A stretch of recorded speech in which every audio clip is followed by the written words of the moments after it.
sobat-sobat Abah. Gimana nih kabar kalian? Semoga baik-baik aja ya. Di podcast kita kali ini kita akan membahas tentang kenapa Pancasila dijadikan sebuah ideologi. Kira-kira gimana ya keseruan podcast kita? Jangan lupa Like, comment, and subscribe. Simak bareng-bareng ya. See you. Assalamualaikum warahmatullahi wabarakatuh. Sobat-sobat siapa? Kita ketemu lagi di channel siapa? Channel ini adalah channel untuk edukasi dan sosial budaya. Jadi bisa ada tema edukasi dan juga bisa ada tema-tema yang menyangkut seni. Ya. Tujuan dari podcast ini adalah sebagai upaya untuk meningkatkan pemahaman dari para mahasiswa, khususnya mahasiswa di Fakultas Ekonomi dan Bisnis Universitas Islam Syekh Yusuf Tangerang, supaya mahasiswa ketika mendapatkan materi dari dosen bisa memahami dengan baik dan sekaligus nanti bisa menyampaikan, ya, mempresentasikan. Di samping itu juga akan ada teman-teman yang melakukan pembahasan, apakah bertanya, apakah mengkritik atau saran dan sebagainya dari apa yang disampaikan oleh teman-teman di sini, ya. Tanpa memperpanjang waktu, saya persilakan mulai dari sini memperkenalkan dirinya kepada teman-teman di sini. Baik, perkenalkan nama saya Firman Hidayat Syah, biasa dipanggil Firman. Saya dari Prodi Akuntansi. Baik, perkenalkan nama saya Karisa Dina Bilariko, biasa dipanggil Ica. Saya dari Prodi Akuntansi. Perkenalkan nama saya Zakia Dina Biva, saya biasa dipanggil Zakia, saya dari Prodi Akuntansi. Demikian, tema kita kali ini adalah sesuai dengan mata kuliah pendidikan Pancasila adalah mengapa sih Pancasila itu kita jadikan sebagai ideologi negara. Apa alasannya? Kan pasti ada backgroundnya. Karena kita tahu banyak negara tuh ada yang memilih sistem kapitalisme, ada yang memilih sistem sosialisme, ada yang memilih sistem agama, sistem syariah, ataupun ada juga sistem agama yang lain dan sebagainya. Sekarang kalau Indonesia sejak 1945 kita sudah menetapkan Pancasila sebagai ideologi negara. Keluarga negara untuk menghadapi kehidupan yang berbangsa dan negara. Terkait dengan apa yang disampaikan sama Kak Zakia soal pendidikan ideologi, tapi saya sedikit mengambil referensi lain gitu kan, bahwa sebenarnya founding father kita sejak awal pertama atau membawakan aspirasi dari background ideologinya masing-masing gitu.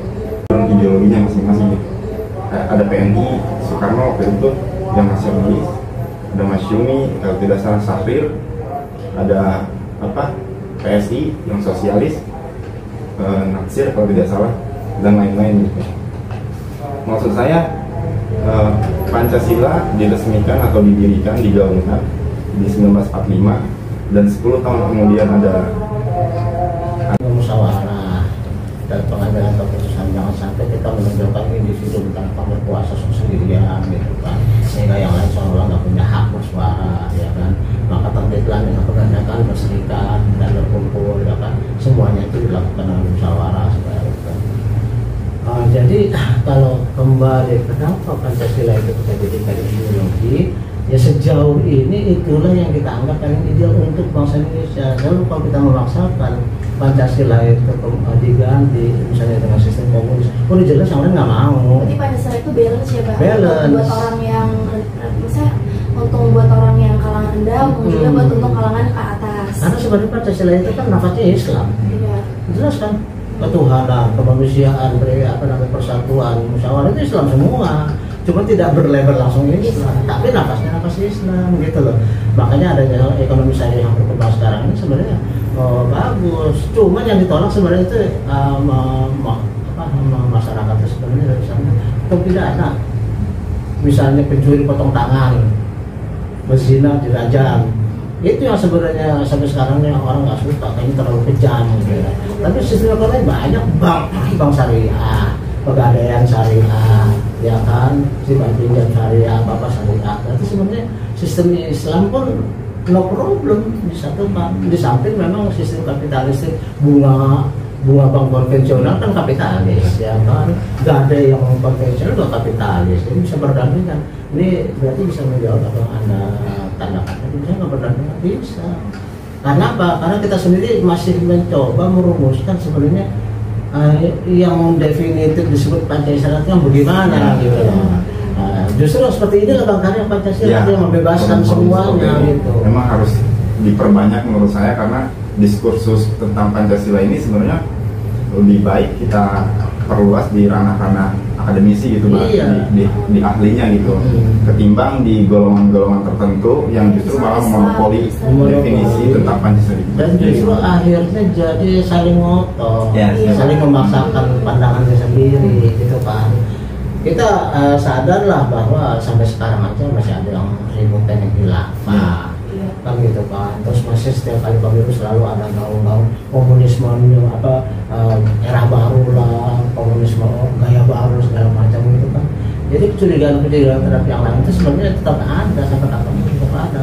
Makanya kalau kita ini sebagai kalangan akademik memang seharusnya bisa menempatkan definitif siapa sih kalau Islam jelas Nabi Muhammad ketahuan ya, kalau kapitalis ketahuan tokohnya siapa. Terus kalau misalnya sosialis ketahuan tokohnya siapa. Pancasila siapa sih tokoh? Nggak ada yang definitif bisa kita contoh, ya kan? Katakan misalnya Bung Karno. Bung Karno jelas-jelas dia memang dalam perilaku politik ya. Perilaku politik dia itu justru merangkul semua. Ya artinya nasakom itu kan nasionalis, agama, komunis menjadikan satu. Tapi dalam prakteknya yang ketiga ini kan berantem terus. Dalam prakteknya nggak bisa bersatu, ya kan tetapnya. Sehingga muncullah kemudian ketika Bung Karno kelihatannya cenderung kepada sosialis, akhirnya komunis tumbuh besar sampai akhirnya dia punya PD istilahnya, punya keberanian untuk melakukan suatu kudeta. Kenapa ya? Karena dia merasa bahwa punya cukup kekuatan karena diberikan keleluasan oleh Bung Karno. Karena sebelumnya kan tahun 48 kalau nggak salah udah ada kudeta pertama dia di Madiun. Iya musuh. Tapi kan karena mereka tidak langsung ditumpas, malah ada dari partai mereka jadi menteri dan sebagainya. Akhirnya mereka merasa kuat lagi. Disitulah hari timbul keberanian untuk berspekulasi, daripada kita disikat orang kita sikat duluan kan gitu ibaratnya. Jadi mereka berani. Gitu. Begitu juga dengan yang lain-lain sampai sekarang ya, bahkan sampai tahun 2024 itu ada golongan-golongan yang tetap menginginkan supaya Indonesia bersyariah. Nah, kita nggak tahu, kita juga belum saya sendiri terus terang belum menemukan suatu contoh. Apakah benar kalau kita Indonesia bersyariah itu harus berubah suatu khilafah? Ya kan, apa harus berubah khilafah? Supaya kita tahu bahwa khilafah itu kan amat sama aja dengan kerajaan. Kalau kerajaan kan berarti kan mau menihilkan orang-orang untuk muncul. Demokrasi jadi mati. Jangan salah juga, bahkan ada yang berpendapat bahwa demokrasi itu tidak sesuai dengan Islam kan. Nah seperti itu kan harus kita ada yang bilang togut. Iya, demokrasi katanya togut. Nah kesempatan ini saya terangkan juga bahwa ketika Rasulullah itu ingin mendekati ajal, beliau itu sama sekali tidak menunjuk siapa penggantinya, ya kan? Siapa penggantinya nggak ditunjuk.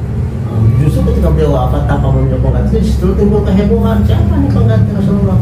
Akhirnya kemudian para sahabat bermusyawarah sehingga kemudian dipilih tokoh yang paling mendekati sifat-sifat Rasulullah, yaitu siapa? Abu Bakar, karena beliau itu yang pertama masuk Islam, yang ikut hijrah ke Madinah karena ada rasa dendam sebelumnya, dan bahwa memang kapitalis maupun komunis yang biasa berantem memang pada waktu itu perang dingin di mana-mana negara. Makanya kemudian kita lihat ada Vietnam Utara, ada Vietnam Selatan. Vietnam Utara itu komunis, Vietnam Selatan kapitalis. Korea sampai sekarang ada, Korea Utara itu komunis, Korea Selatan itu kapitalis. Kan begitu. Dulu bahkan Jerman Barat itu kapitalis, Jerman Timur komunis.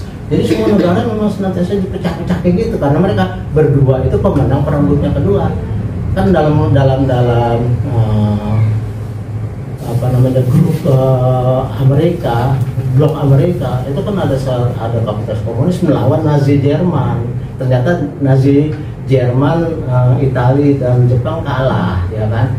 Begitu mereka jadi pemenang, akhirnya berantem antara mereka, itu kapitalis dan komunis. Jadi terjadinya G30 PKI tahun 65 itu disinyalir ada campur tangan asing dan sebagainya, itu mungkin saja kan, itu kan namanya sejarah, dan tentu saja sejarah ditulis oleh yang menang ya wajar. Kalau yang menang komunis sudah ada lagi ceritanya kan.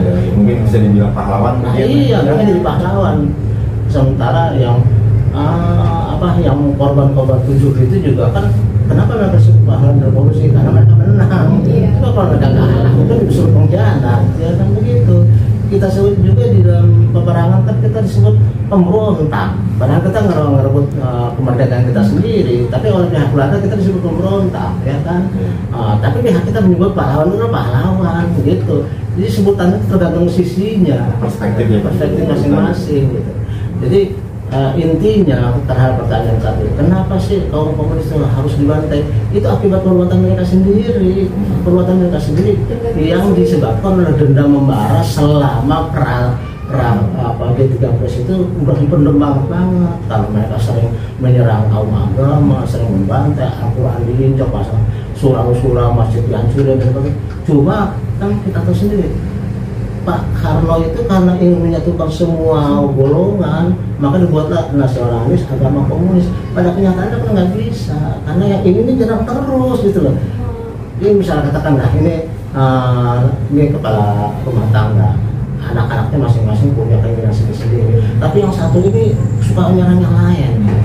Otomatis ketika saya belain yang ini, ya kan punya dendam ini kan. Iya, maka ketika ini melakukan kesalahan, inilah kesempatan saya balas dendam gitu. Dan ternyata pemenangnya adalah Pak Harto, ya.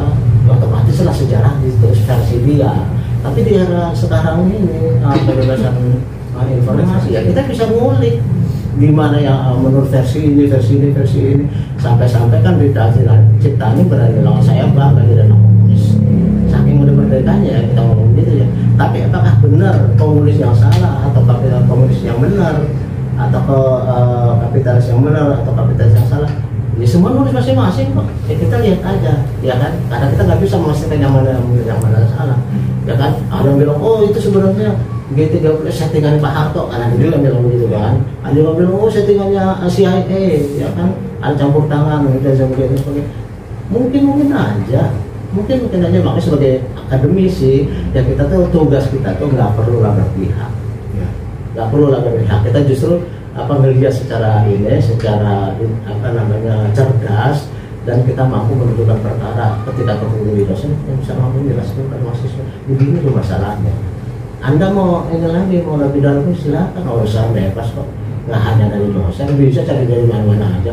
Justru ketika dosen anggap salah berdasarkan apa yang Anda baca, ya saya terus terang bilang, ya mungkin saya kurang baca, kan gitu sih bilang. Jadi nggak ada kemestian. Ini diskusi ini tujuannya seperti itu, supaya kita semua berpikir bebas, memahami Pancasila bukan hanya dari mulut seorang dosen, tapi dari ini bacanya, biar kita enaklah berpikir bebas tuh, ketimbang doktriner. Doktriner kan, iya kalau saya benar, kalau saya salah kan semua kamu jadi salah semua kan gitu. Oke, saya kira kita tidak bisa terlalu berpanjang lebar karena waktunya terbatas. Ya mudah-mudahan apa yang kita diskusikan pada hari ini ada manfaatnya bagi pengembangan wawasan kita. Dan terus terang saya senang karena Anda bisa berdiskusi dengan lebih terbuka ya, berarti Anda mempersiapkan diri. Sebenarnya saya inginkan ya seperti ini, jadi jangan malah saya banyak jelasin sama dia bohong. Berarti saya nggak bisa mengukur kemampuan Anda dong. Kalau misalnya cuma saya jelasin sama di kelas, dia kan sama juga. Terus saya maunya seperti ini, dalam arti Anda bebas ngomong apa aja sehingga kelihatan lah, dari situ saya bisa ngasih nilai berarti ya. Dan ini objektif jadinya kan. Oke teman-teman, sobat-sobat siapa, jadi inilah UNIS. Salah satu metode yang kita gunakan adalah mencoba memahami, menjelaskan kepada mahasiswa dan membiarkan mereka berpikir bebas dan mengemukakan, mudah-mudahan ada manfaatnya bagi kita semuanya. Dan jangan lupa nanti kalau selesai ini subscribe, like, and comment ya. Guys. Saya akhiri, assalamualaikum warahmatullahi wabarakatuh. Oke, gimana nih podcast kita kali ini? Seru kan guys? Seru banget pasti. Jangan lupa like, comment, and subscribe. Sampai jumpa di podcast selanjutnya ya. Bye-bye.